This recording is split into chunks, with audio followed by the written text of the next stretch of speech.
I used to be my own worst enemy. Seriously. A little critic lived inside my head rent-free, and its only job was to point out every single flaw, every mistake, every missed opportunity. It was relentless. You're not smart enough. You messed that up again. Why even try? I felt completely trapped, like I was fighting a civil war inside my own mind, and I was losing badly. This constant internal battle left me exhausted, anxious, and feeling utterly stuck. I was just going through the motions, convinced that this critical inner voice was the real me. Then, one day, I stumbled upon an ancient legend that changed everything. It was a story about two wolves, and it gave me the key to finally silence that inner critic and reclaim my peace. We all have this internal battle, don't we?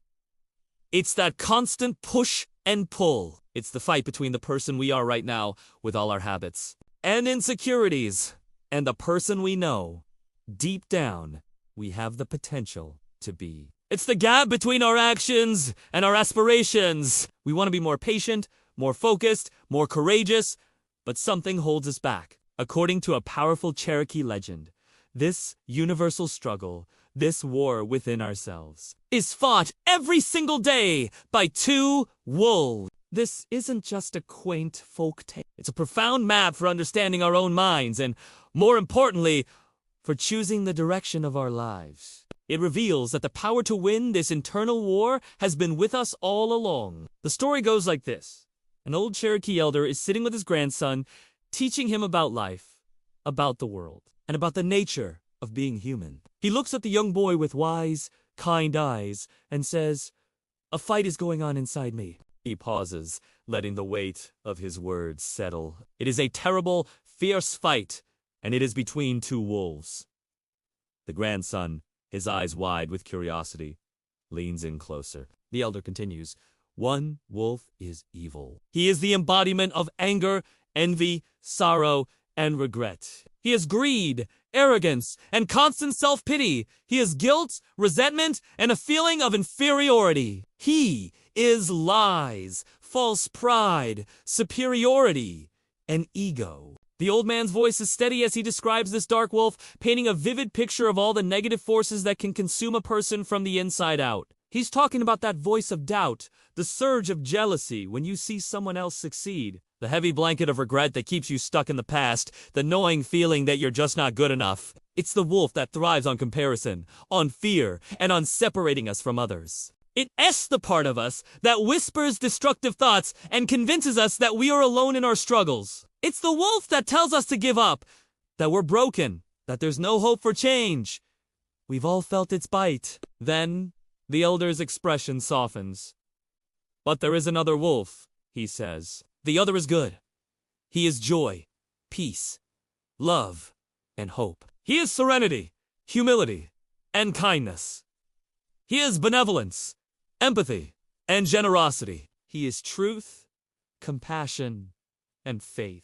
He describes this second wolf with a gentle warmth, outlining all the virtues that elevate the human spirit. This is the wolf of connection, of courage, of resilience. It's the feeling of pure joy in a simple moment, the quiet peace that comes from a walk in nature, the swell of love for your family and friends. It's the hope that gets you out of bed in the morning, the humility to admit when you're wrong, and the kindness you show to a stranger without expecting anything in return. It's the voice that encourages you, that believes in your potential, that reminds you of your inherent worth. This wolf represents our higher self, our capacity for goodness, and our connection to something greater than our own ego. The grandson sits there, absorbing this profound lesson. He pictures these two powerful wolves, locked in an eternal battle for control of his grandfather's soul, and by extension, his own. The imagery is powerful, the stakes incredibly high. After a long moment of silence, thinking it all through, the boy looks up at his grandfather and asks the single most important question. "Grandfather," he says, "which wolf will win?" The old Cherokee elder doesn't hesitate. He looks directly into his grandson's eyes and replies with 5 simple, life-altering words. "The one you feed." That's it. That's the secret. The wolf that wins is the one you feed. This isn't about destiny or luck. It's about choice. It's about conscious action. That critical voice in your head? You control its diet. You decide what you nourish it with. Every single day, with every single thought and action, you are feeding one of these two wolves. Think about it. When you wake up and immediately start worrying about the day, you're feeding the dark wolf. When you scroll through social media and that familiar pang of envy or inadequacy hits you, you're tossing a big, juicy steak to the dark wolf. When you hold on to a grudge, replaying an old argument in your head, you're nourishing resentment and feeding that wolf. When you lie to protect your pride, when you indulge in self-pity, when you focus only on what's wrong with your life, you are making that dark wolf stronger and stronger. But what happens when you make a different choice? What if you decide to feed the other wolf? Every time you pause to notice something beautiful, like the color of the sky, you feed the good wolf. Every time you consciously practice gratitude, maybe by writing down 3 things you're thankful for before bed, you are feeding the good wolf. When you choose to forgive someone, not for them, but for your own peace, you starve the wolf of resentment and nourish the wolf of peace. When you offer a helping hand, when you listen with empathy, when you speak your truth with compassion, when you celebrate someone else's success, you are making that good wolf powerful. Every act of kindness, every moment of self-compassion, every deep breath you take to find your center, it's all food for the good wolf. Which wolf are you feeding today? Right now, in this moment. This isn't a one-time decision. It's a moment-to-moment practice. It's a commitment to being mindful of where you place your attention. If you're ready to start consciously feeding the right wolf, to quiet that inner critic and build a life filled with more peace, purpose, and joy, then I invite you to join our community.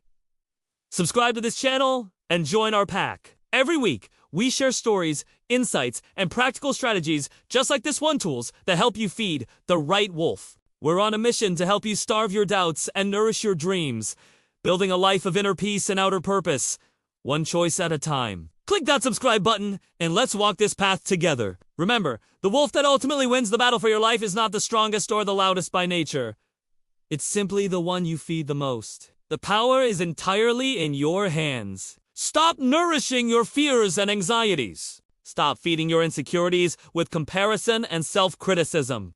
It's time to start fueling your courage. It's time to nourish your hope, your compassion, and your belief in yourself.